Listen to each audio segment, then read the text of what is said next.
You have already seen the title and the thumbnail, and I know what you're thinking. Had Constantinople not fallen in 1453, it would have fallen the year after that. You may be right, but this would make for a really boring video, as nothing would change in the grand scheme of the world. Here is your realistic answer. This video is also not about the Byzantine Empire surviving. If it was about that, I would have titled it as such. It's about the Ottomans failing to capture the city in 1453, but Constantinople would still fall, just in an alternate way. This is what could have happened had Byzantium held out the 1453 siege of Constantinople, where the Ottoman Empire gives up and decides to try it later, perhaps in 10 years. It's possible for these countries to join in a potential crusade against the Ottoman Empire, if they were to threaten Byzantium again, so this alternative crusade may be a huge success. This would potentially stop the Ottoman Empire's rise in the European continent, and they may be even completely kicked out of there, which would change world history quite a lot. But how is it possible for Byzantium to hold Constantinople in the 1453 siege? The Byzantine Empire was slowly in a decline, being left only with these provinces in the Peloponnese Peninsula and Constantinople. Although the numbers are disputed, there were about 10,000 soldiers defending Constantinople, most of which were Byzantines. But it also included some Italian volunteers and surprisingly 600 Turks, who were loyalists of Orhan Çelebi. As for the Ottoman Empire, they had 60 to 80,000 soldiers, so they outnumbered the defenders at least 6 to 1. Making Byzantium win in these conditions would be very tricky, as I think it's impossible for them to do so without having allies, so changing the history prior to that could help quite a lot. I think that Byzantium has a chance to survive the siege if Venice and Genoa help the Byzantines more than they did historically. This may seem counterintuitive, as these states were rival to Byzantium, and we all know that with the fall of Constantinople, that Genoa and especially Venice suffered greatly. First up, their trade was impacted, as the Ottoman Empire established control over the Black Sea, where Genoa had control over small parts of Crimea called Genoese Gazaria. Venice, on the other hand, had 7 major wars against the Ottoman Empire, out of which they only won 1. So they would benefit greatly if they stopped the Ottoman Empire at Constantinople before it becomes too late. Venice and Genoa are naval powers, and despite the two countries not liking each other as they were rivals, had they worked together, Constantinople could have been saved at 1453.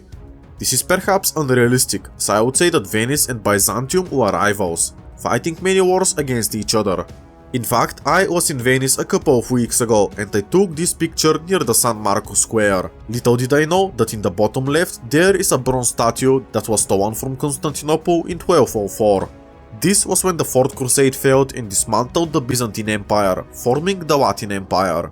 I'd say that this impacted Byzantium so negatively that it was a miracle they managed to survive 250 more years. Anyways, I acknowledge that Venice and Byzantium were rivals, but the Venetians can support their rival of Byzantium as they were comfortable with their enemy, rather than rivaling the Ottoman Empire, which they didn't know very well. Basically, Venice would support Byzantium so they would prevent the Ottomans from expanding, but also it would allow Venice to take more Byzantine possessions themselves. But Venice and Genoa working together and supporting Byzantium would be impossible in 1453, as they were fighting in the wars of Lombardy back home, and actually being on opposing sides. If these wars were to just finish 2 years earlier, which is not too insane to consider, Venice and Genoa can effectively help Byzantium. This is the only way for the Byzantines to survive, and of course this video is highly unrealistic. Just look at the size of the Ottoman Empire compared to that of Byzantium, which has been in decline for more than 3 centuries already. With that disclaimer out of the way, I think that Venice and Genoa would officially join Byzantium's war against the Ottoman Empire, with their navy protecting the Byzantine capital. If Byzantium and their allies were to achieve naval superiority, they can blockade the Ottoman Empire from accessing the Balkan Peninsula. To successfully besiege Constantinople due to its geographic location, the invading forces need the naval and land superiority. This is why these merchant republics would be way more useful than to, let's say, Austria and the Holy Roman Empire. The Ottomans would besiege it from land, but not in the seas, as the coalition there would win a decisive battle near Gallipoli and secure naval superiority for the rest of the war. This would allow Constantinople to be supplied via the seas, so new soldiers, medicine and food can be brought in, making the siege of Constantinople of 1453 a failure. Historically, the Ottoman Empire suffered about 10,000 casualties in the first day of the siege, so about 16% of their total troops in the Balkans. This time, the Ottomans cannot bring new soldiers to the Balkan front due to the naval blockade, so they run the risk of losing the whole Balkans and reverting their gains in the past 100 years. The Ottoman pretender to the throne, Orhan Çelebi, was historically sent as hostage to Constantinople by the Ottomans and even paid tribute to the Byzantines as to keep him there. This is because he could have raised an army and challenged Mahmud II's rule, perhaps starting a civil war in the Ottoman Empire. This is why earlier I mentioned that he and 600 of other Ottoman defectors took part in the defense of Constantinople.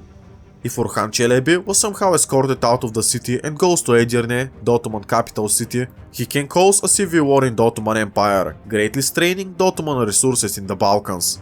I can also see Wallachia to join this war, as they were led by Vlad III, also known as Vlad Dracula and Vlad the Impaler, so the Wallachians can get a coastline on the Black Sea.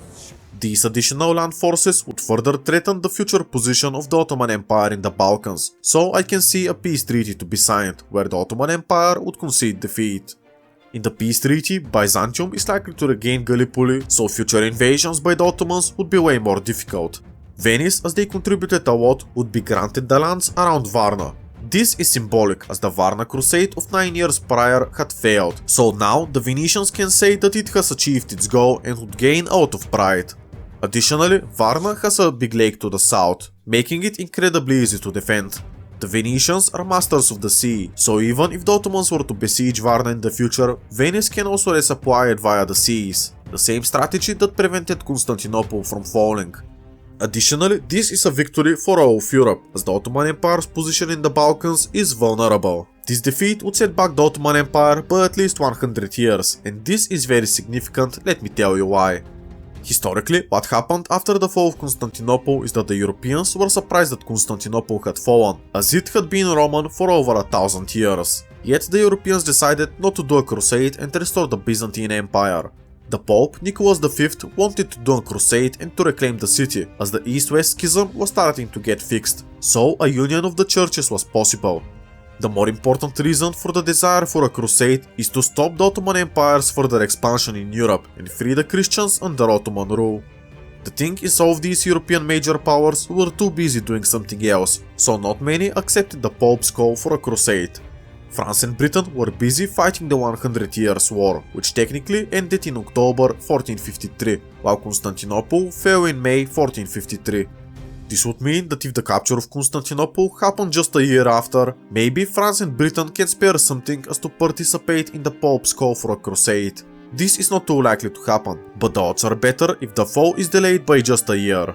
Regarding the other Christian states in Europe and why they didn't answer the Pope's call for a crusade, Portugal and Spain were planning their own crusade on the Iberian Peninsula against the Muslims there, while the Holy Roman Empire was busy dealing with internal matters, but also it was very decentralized, so it would be hard to make all the countries to participate in a crusade.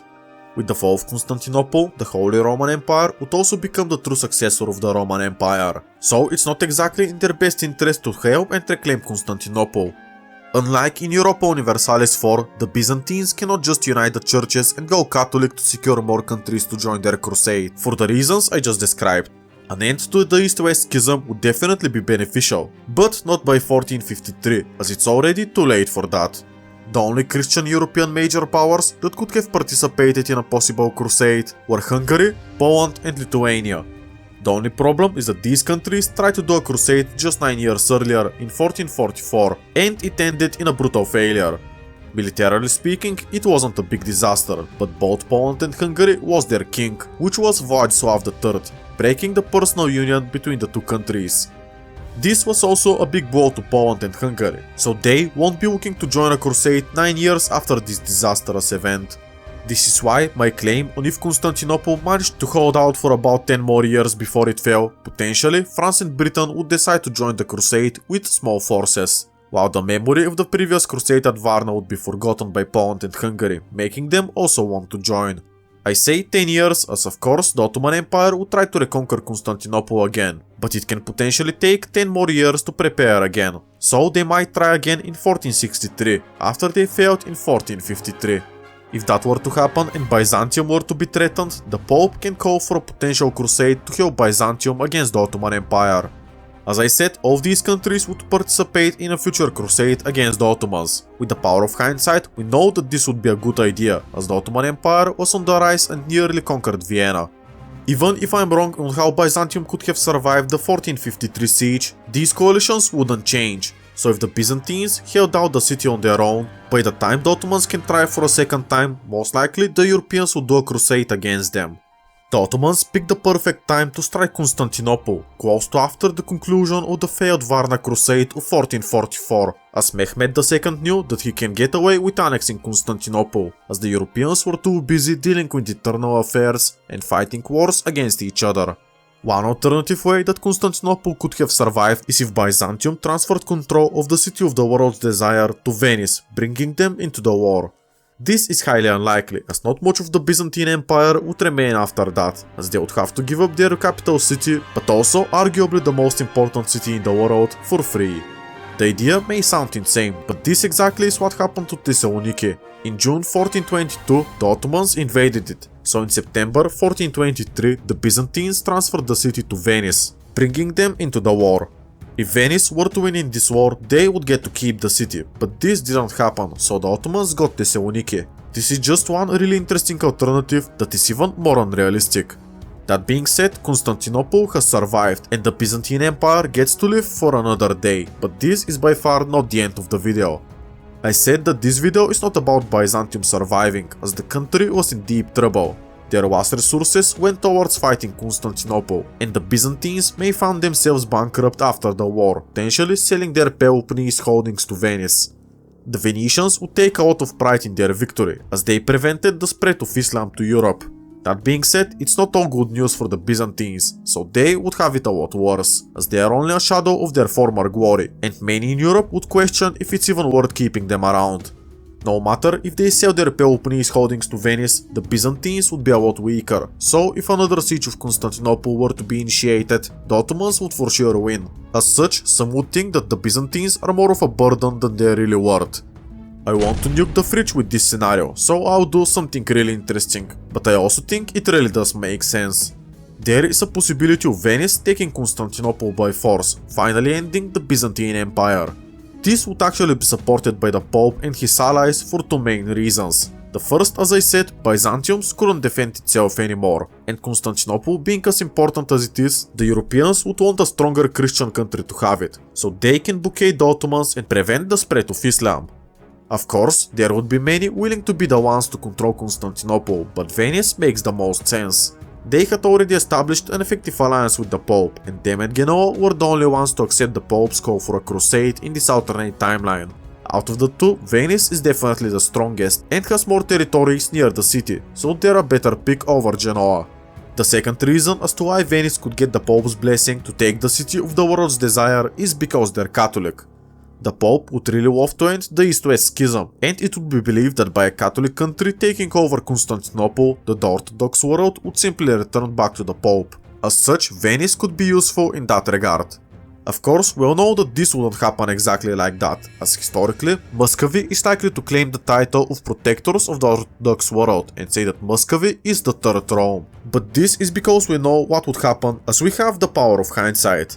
In addition, Venice would prevent the Islamic Ottoman Empire from taking over Constantinople themselves, so by Venice taking Constantinople, they would potentially end the East-West schism, but also prevent Islam from spreading, both of which are great for the Pope.